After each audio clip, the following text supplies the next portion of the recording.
Hello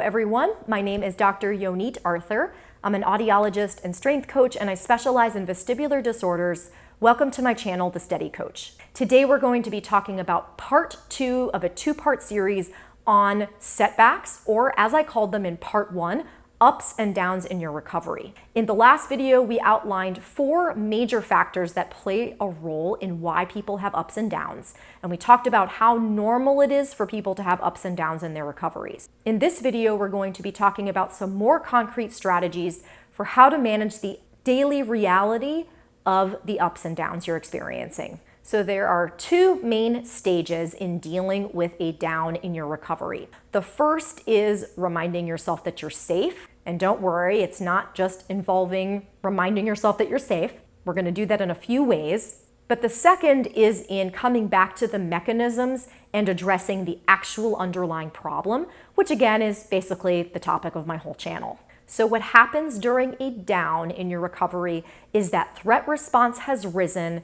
This is triggering that danger response in the brain, and that increases your symptoms. So the first part of our strategy should be to try to decrease the threat response in the brain. This is something I've talked about a bit before on this channel, and there are a few different approaches to doing this. The first, very simple approach is to actually, as I said before, remind yourself that you're safe. You can watch this video or the previous video, remind yourself that these ups and downs are normal, and for some people, that's all it takes to kind of bring that threat response down so you can carry on with your recovery. But for some people, it really helps to use some physiologic hacks, so to speak, to help remind your body that you're safe and reduce the activation of your nervous system. And of course, specifically, I'm talking about the branches of your nervous system that are involved in that fight, flight, freeze response. But during these downs, the hierarchy looks like this. We have emotions. The emotions trigger anxiety or tension in your body,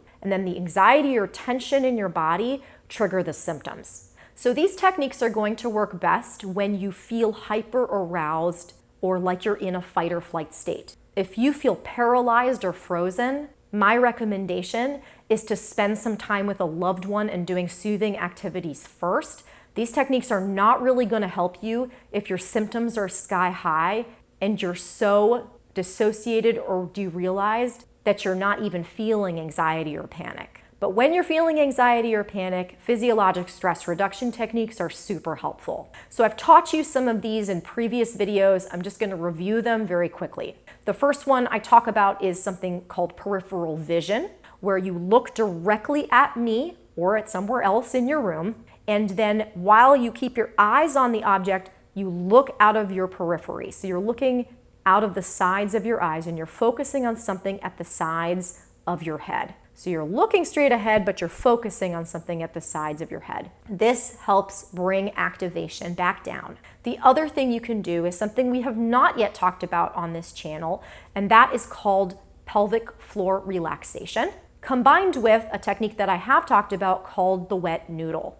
And if you want more in-depth instruction on these techniques, please see some of the videos that I link to below in the video description. But with the wet noodle, what you're doing is basically noticing where you're holding tension in your body and just consciously letting that tension go.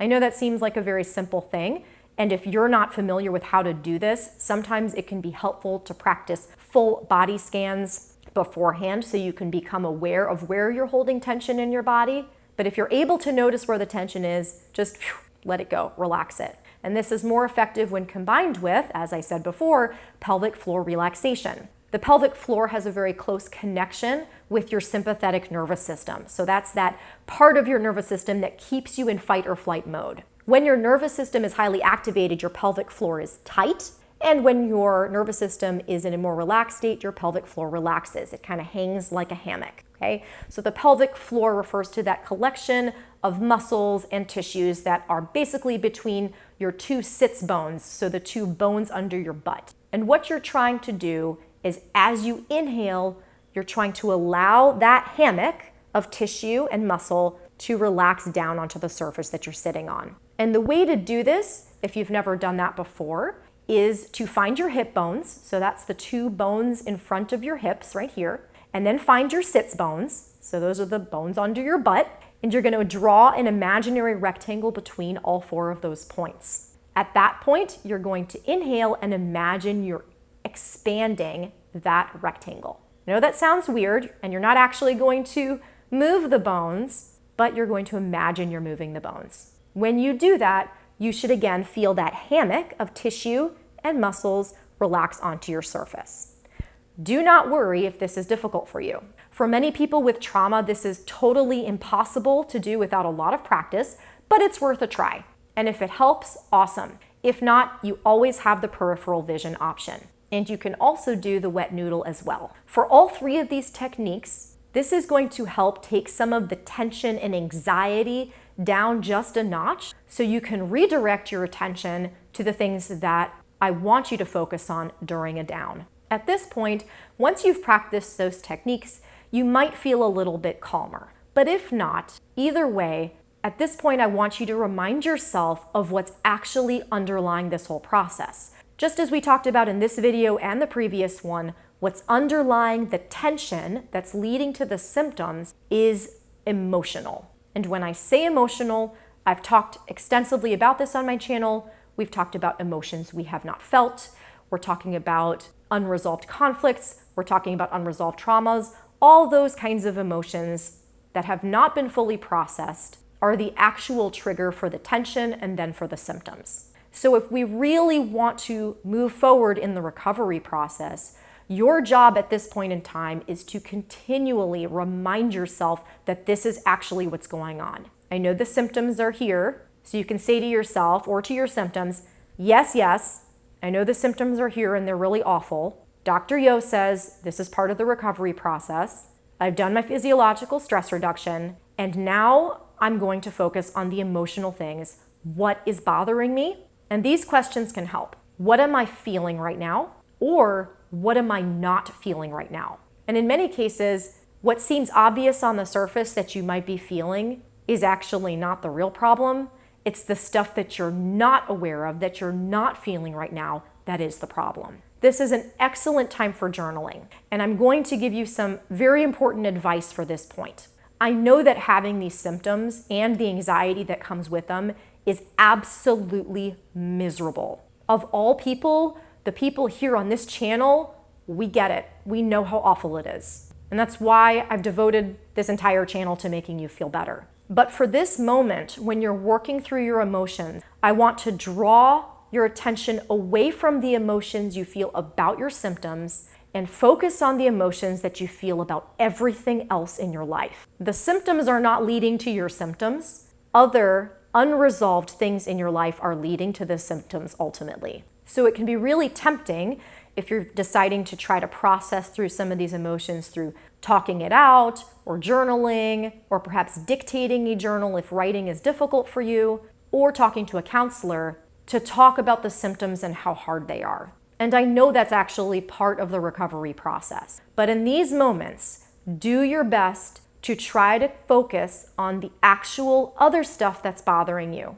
When you do that, you are teaching your brain that those other things are not threatening. Now, of course, it is important for you to teach your brain that the actual symptoms themselves aren't threatening. And that's the topic of many of my other videos that teach you things like parasympathetic breathing and exposure and all that stuff. But in this case, the only way to teach your brain that the emotions underneath the tension and anxiety and the symptoms are safe is by directly addressing them. And that looks a little bit different for everyone, although many people choose to do this through journaling.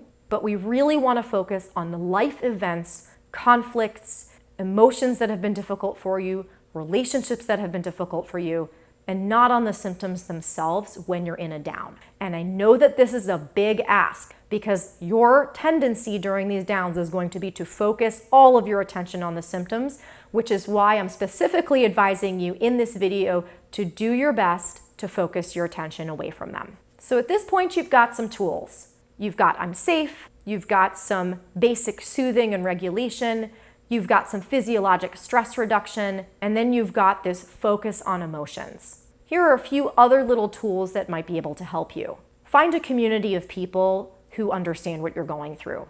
And I very highly recommend staying away from big groups where people are really freaking out. Especially when you're in a down, anxiety is contagious. And reading about and delving into other people's anxiety could potentially make your own experience a little bit harder. So try to find a group of people who generally believe they're recovering and are supportive and can hear you. You can also recruit a friend or a loved one to help. And I've got some resources for that. I have a video on this here on my channel that I'll link to below in the video description. And on my community, I actually have a little handbook. It's about 10, 12 pages long that teaches a companion or loved one how to help you when you're going through a down in your symptoms.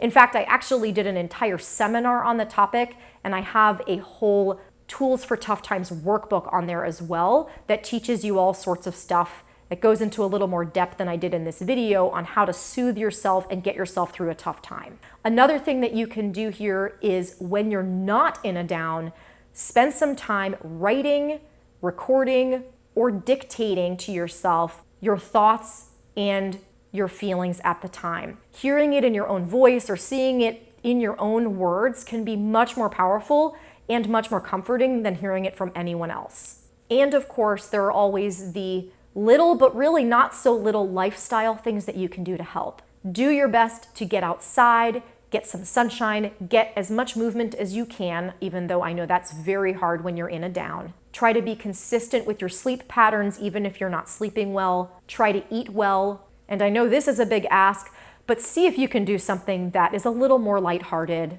Maybe listen to some stand-up comedy or a podcast that you really enjoy. Do something enjoyable. None of these things are going to fix the downs, as we talked about. The downs aren't the result of you not eating well or not going outside, but those things can really make a difference and push you out of that down quicker. I hope this was helpful for you guys.